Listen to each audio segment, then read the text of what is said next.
दोस्तों, अगर आप भी जल्दी अमीर बनना चाहते हैं, आप भी एक दिन करोड़पति बनने का सपना देखते हो, तो चाणक्य नीति के ये अमूल्य सुझाव आपके लिए ही हैं।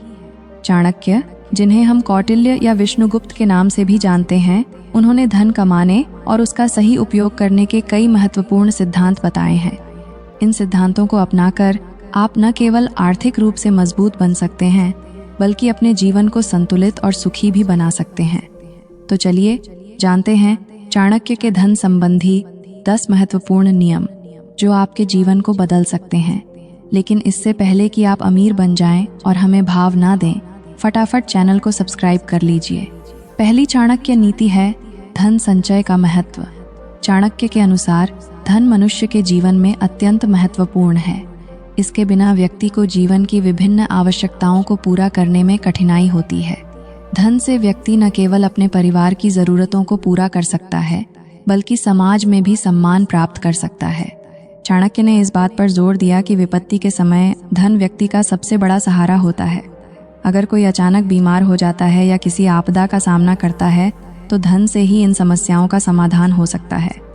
इसलिए व्यक्ति को हमेशा थोड़ा धन बचाकर रखना चाहिए, ताकि किसी भी आकस्मिक स्थिति में उसे परेशानी न हो। धन संचय का मतलब केवल संपत्ति को बढ़ाना नहीं है, बल्कि यह भी सुनिश्चित करना है कि धन सुरक्षित रहे और उसके सही उपयोग के माध्यम से लाभ प्राप्त हो। इस प्रकार धन संचय न केवल व्यक्ति को आत्मनिर्भर बनाता है, बल्कि उसे आत्मसम्मान भी प्रदान करता है। दूसरी चाणक्य नीति है धन का उपयोग।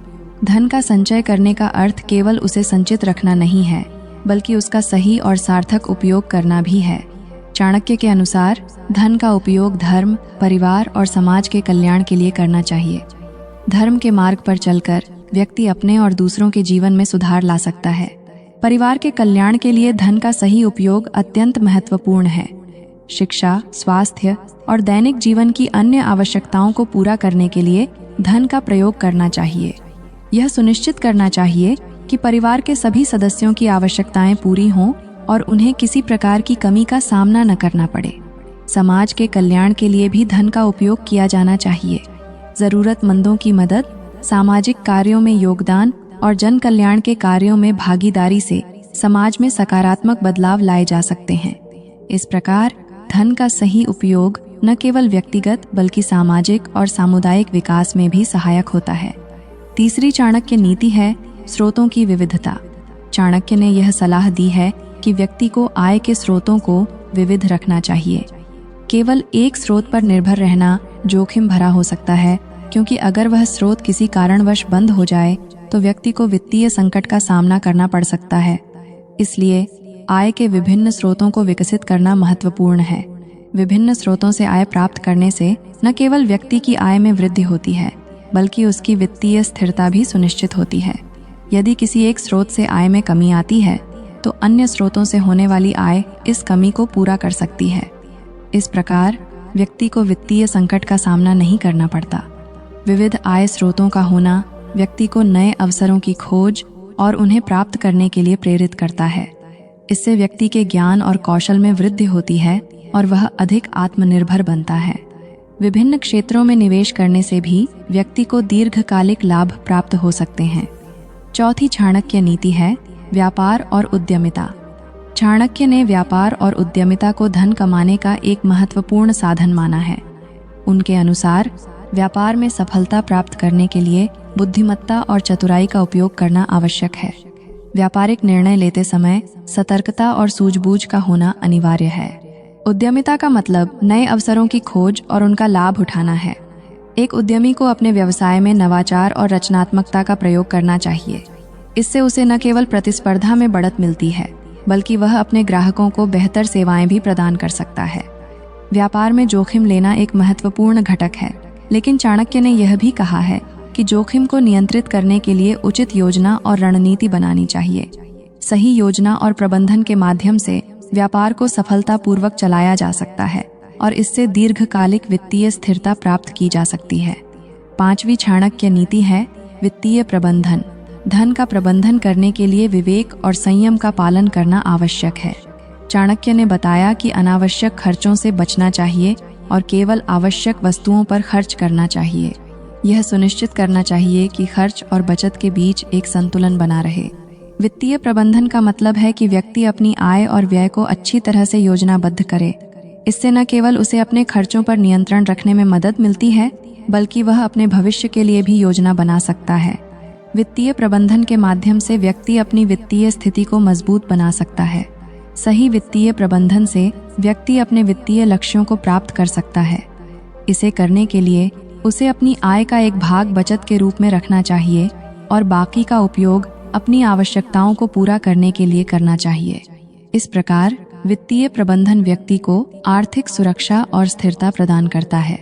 छठी चाणक्य नीति है दूसरों की संपत्ति का सम्मान।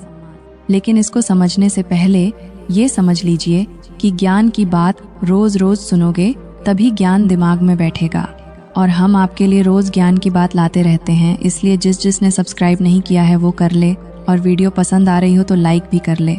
चाणक्य ने कहा है कि दूसरों की संपत्ति का आदर करना चाहिए और किसी भी प्रकार की अनैतिक या अवैध तरीके से धन अर्जित नहीं करना चाहिए। यह नैतिकता और सदाचार का पालन करने का एक महत्वपूर्ण पहलू है। किसी की संपत्ति को हड़पने का प्रयास करने से न केवल कानूनी समस्याएं उत्पन्न होती हैं, बल्कि समाज में भी व्यक्ति की प्रतिष्ठा खराब होती है। दूसरों की संपत्ति का सम्मान करने से समाज में विश्वास और सहिष्णुता का वातावरण बनता है। जब व्यक्ति ईमानदारी और नैतिकता का पालन करता है तो उसे समाज में सम्मान मिलता है। इसके विपरीत अनैतिक तरीकों से धन कमाने का प्रयास करने वाले व्यक्ति को समाज में नीची नज़रों से देखा जाता है। नैतिकता और सदाचार के साथ धन कमाने से व्यक्ति को आत्मसंतोष और मानसिक शांति प्राप्त होती है। यह उसे दीर्घकालिक वित्तीय सफलता की ओर ले जाता है और उसकी प्रतिष्ठा को भी बनाए रखता है। इस प्रकार दूसरों की संपत्ति का सम्मान करना न केवल एक नैतिक आवश्यकता है, बल्कि एक बुद्धिमानी भरा कदम भी है। सातवीं चाणक्य नीति है समय का सदुपयोग। चाणक्य ने समय की महत्ता को समझते हुए बताया कि समय का सही उपयोग करना अत्यंत महत्वपूर्ण है। व्यक्ति को अपना समय व्यर्थ के कार्यों में न गवाकर उसे सार्थक और उत्पादक कार्यों में लगाना चाहिए। समय का सही उपयोग करते हुए मेहनत और परिश्रम के द्वारा धन अर्जित करना चाहिए।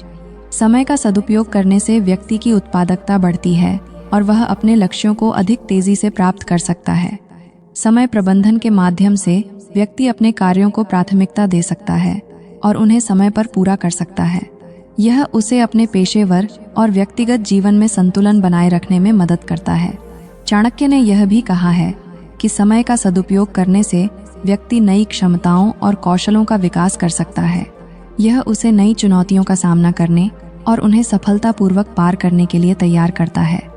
इस प्रकार समय का सही उपयोग व्यक्ति को न केवल वित्तीय सफलता दिलाता है, बल्कि उसे समग्र रूप से जीवन में भी उन्नति दिलाता है। आठवीं चाणक्य नीति है धन का संरक्षण। अर्जित धन का संरक्षण करना आवश्यक है।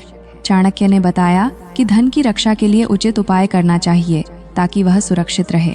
यह सुनिश्चित करना चाहिए कि अर्जित धन किसी भी प्रकार के जोखिम से सुरक्षित रहे और उसका सही तरीके से उपयोग हो। धन का संरक्षण करने के लिए व्यक्ति को निवेश के विभिन्न विकल्पों पर विचार करना चाहिए।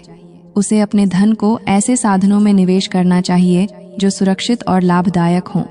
यह उसे न केवल अपने धन की सुरक्षा सुनिश्चित करने में मदद करता है, बल्कि उससे आय भी प्राप्त होती है। धन के संरक्षण का एक महत्वपूर्ण पहलू यह भी है कि व्यक्ति अपने खर्चों पर नियंत्रण रखे और अनावश्यक व्यय से बचे। यह उसे वित्तीय संकट से बचाने में मदद करता है और उसे वित्तीय सुरक्षा प्रदान करता है। इस प्रकार धन का संरक्षण न केवल व्यक्ति को आर्थिक स्थिरता प्रदान करता है, बल्कि उसे आत्मनिर्भर भी बनाता है। नौवीं चाणक्य नीति है धन का वितरण। चाणक्य ने कहा है कि धन का एक भाग सामाजिक और धार्मिक कार्यों में भी लगाना चाहिए।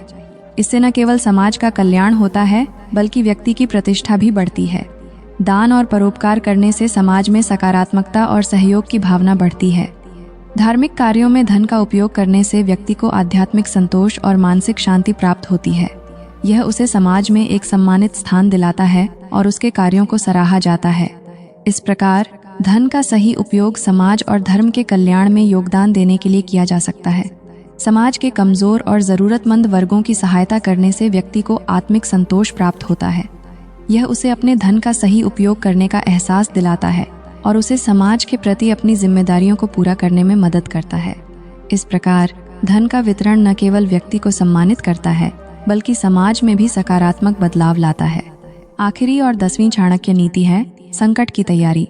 दोस्तों, इसे समझने से पहले हमें आपसे एक वादा चाहिए। वादा ये कि आप हमारी इस वीडियो को कम से कम 5 लोगों के साथ शेयर करेंगे।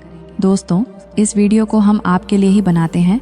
अगर आप लोग ही आपस में नहीं शेयर करेंगे तो कौन करेगा?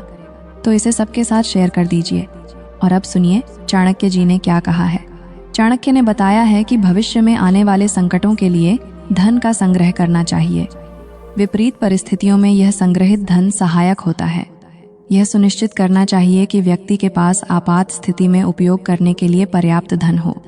संकट की तैयारी के लिए व्यक्ति को अपने धन का एक हिस्सा बचत के रूप में रखना चाहिए। इसे अलग अलग साधनों में निवेश करना चाहिए ताकि किसी भी प्रकार के वित्तीय संकट से बचा जा सके। यह उसे अनिश्चितताओं का सामना करने के लिए तैयार करता है और उसे वित्तीय सुरक्षा प्रदान करता है।